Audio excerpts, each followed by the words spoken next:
So I'm from FSG. We're an international non-profit based in the US. I'm actually based out of the Mumbai office. I still keep saying that, although I am moving to London. But for the past 6 years, I've been based in Mumbai. And we have an inclusive markets practice out there. Now, it's called inclusive markets. It used to be something called monetary inclusive markets. That, we transitioned that to FSG a couple of years ago.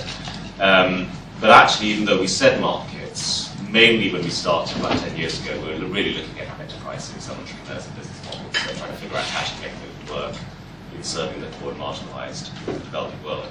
And actually, it was a whole process of accidental misadventures that got us into the whole systems space, because we realized we couldn't do the enterprise thing without doing the systems thing.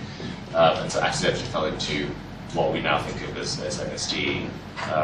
And if you look at various things that we published over the last 6-7 years, there's a little kind of, you can see the kind of trajectory of us gradually kind of inching into the system space. It's the pioneer, it's beyond the pioneer.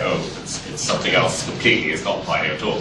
And so we've had this whole journey into the space, and in many ways, this is sort of the latest chapter with future path thinking and practice. We're both practitioners and researchers and advisors, so all of that combined into one in Mumbai. So this piece of work, we've been partnered with the Rockefeller Foundation on for the past 11 months now, because they've been on a similar journey as well, moving from what we used to call market-based solutions, the models, the business models, to thinking about market systems. And I have to also, say that Mike, Sachin, and Duncan have been very helpful at Bellagio with us a few months ago to try to fashion, sharpen this work. And we're about to be done. So what I'm going to share with you today is some of the findings that we've had, and then some early thoughts on kind of how that's translating into guidance.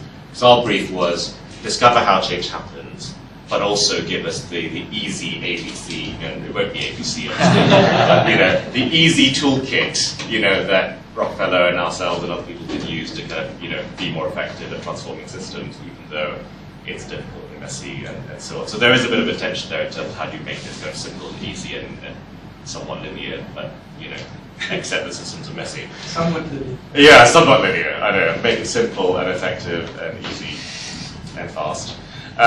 So this is what we've defined as our work. So we call it Marxist system innovations. It's the practice of supporting innovations across multiple sectors, leading to systemic changes that reshape markets and advance more inclusive economies. So just to clarify the key terms there, innovation we define very much more broadly than we have done in the past. So in our old work, we would have said the innovation was really the innovative business model. Right? Innovation comes from the private sector. The rest of the system holds challenges and problems and roadblocks and obstacles and obstinate people that must be convinced in order to make this change happen for the pilots to scale, right? So that was our old world view. We're now saying actually, if we look at process of change, even in our programs in India, where breakthroughs have happened, it's because there has been innovation in different parts of the market system that have allowed openings for other complementary innovations to then kind of take root in the system and start to change. And the definition there is just a change from established thinking or practice, which could be anything from a new model to a new technology to a new policy, new method of organization, or mobilizing people, all of those things. Systemic changes I won't go into there. We didn't have a definition that was as crisp as yours, so we may have to steal that. But it's about kind of deeper changes in market systems and operations, changes in tractors and so on, not just we achieved 10,000 farmers re-engaged. And advancing more inclusive economies. So this actually came from the Rockefeller Foundation, and they've been working defining this thing called inclusive economies over the past year and a bit. I don't think either they or us expect this to be the final word in how you define inclusive economy, but they've found it very helpful to at least put a stake in the ground and try to define what it means, because I think it's a term that's used a lot. We all kind of have an idea what it is and have ideas about what we'd like it to be. But they've defined these 5, so it's about growth, not just in GDP, but material resources. There's equity in terms of how those benefits are distributed. It's participatory, so it's engaging a lot more people in beneficial activity. It's sustainable, so that notion of intergenerational equity, you're not robbing our grandchildren to pay for us today. And stability, by which they mean something like reduced vulnerability to shocks, increased confidence in the future, ability to plan, save, invest, and plan for the future. So all those things they've defined as aspects of what might be an inclusive economy. We've used in the project, and I actually quite like it, not because I think this is necessarily how all of us should think about an inclusive economy, but it does point to the multidimensional aspect of what you might be aiming for. Which does make it even messier, but I think it has to be. I actually think now reflecting on it that if you're engaged in systems change, that actually it's not, I don't think we can be comfortable saying we're just going to optimize for one variable. The whole system has to be optimized for one variable, and we won't worry about all the rest, because actually we do care about the basket of things. It may not be these five, but probably a basket of things that are related to these five. So we've kind of used this in the work, and there's more material on this from RF and the other grantees if you're interested. So I'm going to tell you a story. This is one of the case studies that we did. So we actually looked at we looked at a whole bunch of cases, I think 60, 70 cases, and then kind of did a deep dive into 7 historical cases where we thought we'd seen dramatic shifts towards inclusion in particular markets. 1 from the developed world and 6 from the developing world. All of them, I have to say, were imperfect. They didn't hit all the 5 characteristics, all at the same level. They weren't all sterling, perfect successes, but they were dramatic in their own ways. Gujarat Dairy. So, does anyone know the story of Gujarat Dairy? Amul. Does the name Amul ring a bell to anyone? So, in India, this is legendary, the transformation of Gujarat Dairy and the story of Amul, which actually, if you're in India, is it's a brand you see everywhere in advertising and products, it's shops and so on. It's a dairy brand from Gujarat. And this is how the market's changed. So if you go back, and it goes back a long way, so we're talking about decadal change, this goes back to 1940. So in Gujarat, 1940, this pre-independence, it's basically smallholder farmers don't really have a market for their milk, right? The milk traders dominate the market. They're highly exploitative. They dictate the terms to farmers. You can't store the milk or transport the milk, and so you're at the mercy of these traders. And they're getting a pittance for their milk. It's a very, very small market. Fast forward to last year, today, and what you have is huge dairy cooperatives dominating the market, controlling 2/3 of the organised production and trade in the state. There's something like 700,000 smallholder farms now engaged in these cooperatives. It's floor price for farmers, no milk. But very importantly, the cooperatives don't just sell milk onto traders or sell raw milk or even processed milk. They're doing butter, cheese, chocolate. They've got retail, all sorts of things are involved in the business. The model has also spread to some other parts of India, not perfectly. It's taken on better in some places than in others. If I look at the inclusive economies indicators that we had before, from the kind of producer side, there's been improvements across all of these things. So, spread of dairy farming to essentially from 1 district to 33. Farmers have, 80% of the consumer price, being paid to them, which is huge. Increased milk production. So we had this conversation with Bellagio. Whilst this isn't consumer-facing in terms of these benefits that I'm presenting here, there's been a huge increase in milk availability and nutritional availability in India. So in a country that's, that has a lot of lacto-vegetarians, this is an important source of protein, right? And so having more milk produced in the country is very, very important. And there's been price stability as well for the farmers. Now, the one that you don't see there highlighted is sustainability, because actually there's been no attention paid to sustainability issues in this story. And of course, cattle farming, as you can imagine, is has lots of impacts on the environment, and so that is a gap. So all our stories basically have these gaps. They're not perfect by any means. So when we used to think about the Arnold story, we would think of it as a business innovation, business and technology innovation story. It is, right? So, there were innovations around how you collect the milk from the farmer. There was a very important breakthrough in technology for turning buffalo milk into milk powder, which didn't exist before Arnold cracked it. And without that, you're at the mercy of volatility of demand and seasonal changes in demand and so on. So you need to be able to do milk powder, and then eventually into value-added products like sugar, cream, and cheese and so on. Which they then did. So the other bit was the complementary kind of business strategy innovation, was saying, actually, we want to go down the value chain, get the value-added products, going to give us a lot more value into the business, and also resilience in the face of commodity price volatility. And then the final thing was, it said, instead of all the district co-ops just doing their own thing, we're going to form a large union, which then has the ability to invest in big things like marketing. And so create this big national brand of Armour, which is now iconic really across India. And it's also able to invest in technology and management and talent and all those things that big companies can do that small companies can't. So this is how we thought about Armour before we did this work, right? We knew all these things were true. And if you plot it on this long timeline, this is what it looks like. That actually in the kind of early 1940s, you've got these kind of dairy farmers doing a little bit of their milk marketing, but actually got no access really to the market except through these exploitative middlemen.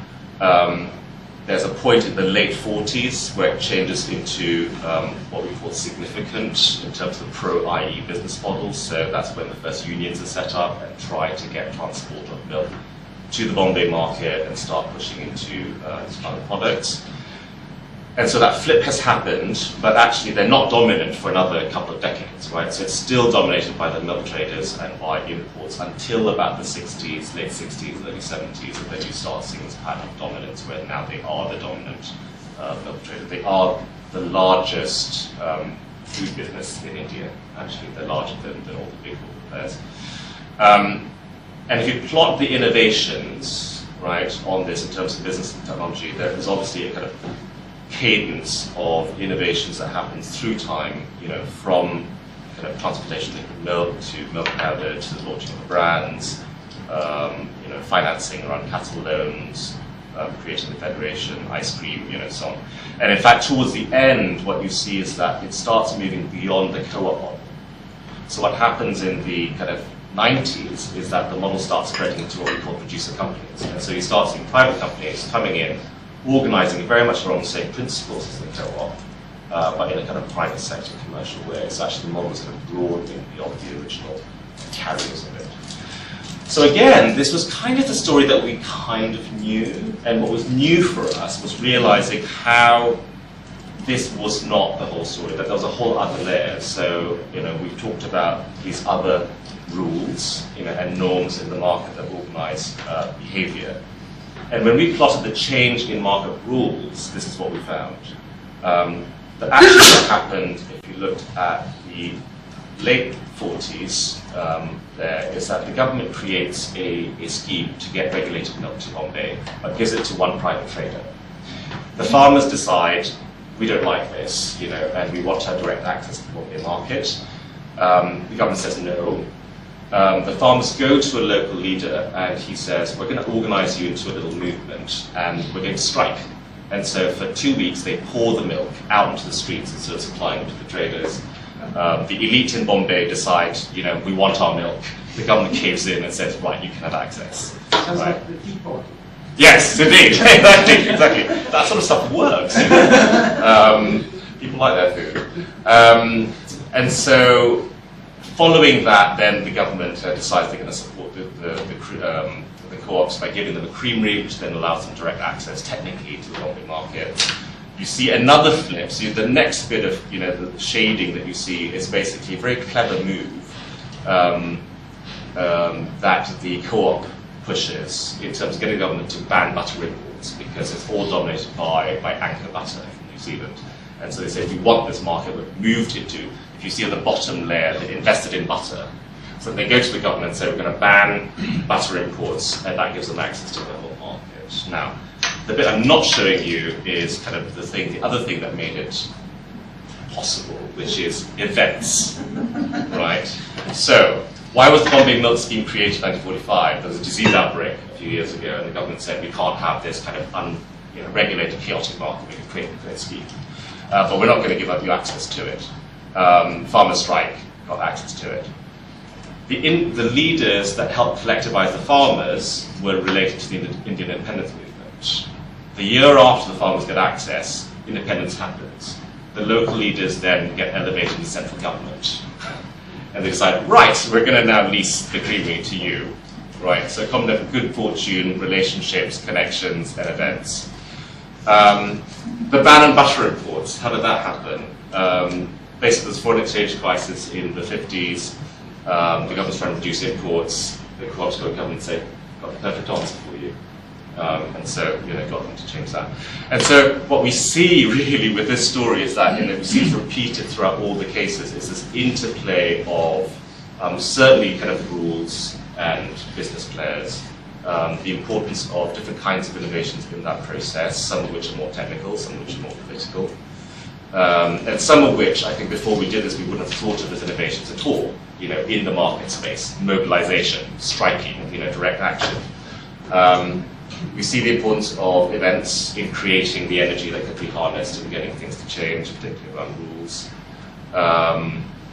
And we also see this kind of long arc, so it's a combination of a long arc of change combined with particular episodes actually where things do get quite intense and things do actually move quite a lot, but to some extent unpredictable. Could not tell exactly that the foreign exchange crisis happened in 1946, although you could probably predicted at some point a crisis was going to hit because of the conditions at the time. And so what I often say, people say, well, if you depend on events, then kind of mercy of things happening, but actually events do happen, right? So the question is whether you're prepared for them or not, prepared to use them or not. Innovators, the person who's often associated with, most often associated with this is Verghese Kurian, who was basically the business leader, chairman of the Federation. But actually, if you go back through history, there's a whole bunch of other people involved, including Mr. Patel on the bottom there, who was basically the person who organised the farmers who got on strike and got access in the first place. H.M. Delay in the middle was the person who got the technical innovations around buffalo milk, plus a whole bunch of other organisations there provided funding, Oxfam for a plant, the New Zealand government also for facilities. There's a whole bunch of other people in there. But I think this whole story about actually endogenous innovation and innovators and the capacity for change from within, and actually actors, who are international, providing support, to those. It's a slightly different worldview, right, from the sort of programmatic point of view that we had coming into this. So, we're now trying to shape all of this into guidance. So this is very, very, very rough. It's kind of more kind of, it's almost kind of a stream of consciousness from me at this point. So it does look a bit like a stream. But the way we're now thinking of this actually is that market systems, when you do that long historical arc analysis, you realize that actually they're already on a journey, right? One of the things that Ashbedale at RF said a few times, which really stuck with me, is we make the mistake of assuming that day one of the program for us is the day one of the change for everyone else in the system, right? Which is, of course, completely untrue, right? The system has already been moving, has already been changing over time, and actually where we are standing is we're kind of joining the system at a point of this journey, right? And if we take that as a mindset and see that there are possible futures that the system can branch into, then we can start to look for these, potentialities, back to the system, innovations, a whole bunch of different words that we could use, but basically they are the opportunities in the system for it to change. Now I think, certainly for us, we've always been open to business models and practices from within the system offering innovation and change potential. We just hadn't thought about innovators working on rules or norms. Right? And I have to say, we did do some analysis of norms after Duncan said to us, you must look at norms. We still haven't worked out how to plot it on that chart, but they are a feature of the stories. Mixed up. And certainly, going forward, we think that actually these are the three spheres where you might want to look for innovations. the practice at a very high level, is changing because we think this is how we did before, the whole pilot to scale approach, right? We find the business model, map the barriers, intervene to address those barriers, and then track how it's going to scale. We think we're evolving towards an approach that's a little different, which is actually supporting the system itself to change towards inclusion, right? So part of that is actually understanding the past, right? And I heard you touching on this as well, Andrew, that actually there is a reason why the system has got to where it is today, and actually we need to study where it's come from and why it's producing what it's producing today. Understand past episodes of change, perhaps past episodes have failed to change, to understand how those played out in the system, and also that helps to recognize significant actors also. You could do that also from the current analysis, but we think there's a value to doing it through the past as well. It doesn't necessarily give you the playbook to how change is going to happen in the future, right? So it's not a direct kind of lead across, but I think it does help you understand the system. And then the second is to seek out innovations that hold the potential for pro, i.e. shifts across the three spheres, and then support that in a devolutionary way. We're now kind of refining really that second bucket. I think that's kind of where the meat of this is going to be. And we think there's a kind of a series of related choices or actions that you need to do from somebody who might actually thinks I'm speaking to. Yes, Siri. So from understanding what the system might have potential to move on in terms of inclusion, right, of those characteristics, understanding what potential changes in business or rules or norms might support that, understanding the needs of the system on how it can progress against those potential changes, and then what kinds of innovations might be there to support. And then potentially kind of going all the way down there and then learning and then coming back up again, right? So all the way potentially up to reframing the whole objective of what inclusion you're trying to achieve, because actually the system is different from what you thought when you got there, right? And so congruent, I think, with what everyone's been describing.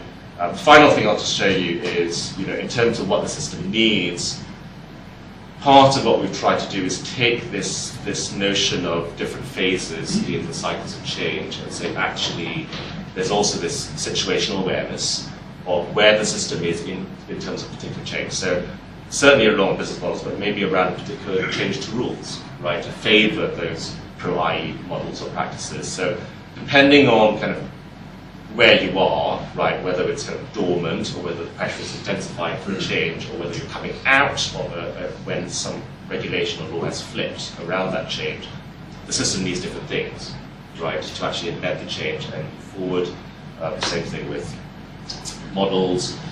And so, what we're working on now is kind of trying to detail this. So saying, actually, if you can create this awareness, right, and this understanding of not just kind of what, but also when, you are in the journey of the system, then you might have a better sense for what kinds of things are needed and then what to look for, right? Bearing in mind that you might do this, decide it's R2, go look for innovations, try a few of them, and then decide, actually, it's not R2, it's R1, and you need to go back up and come back down again. So it's all kind of recursive and iterative.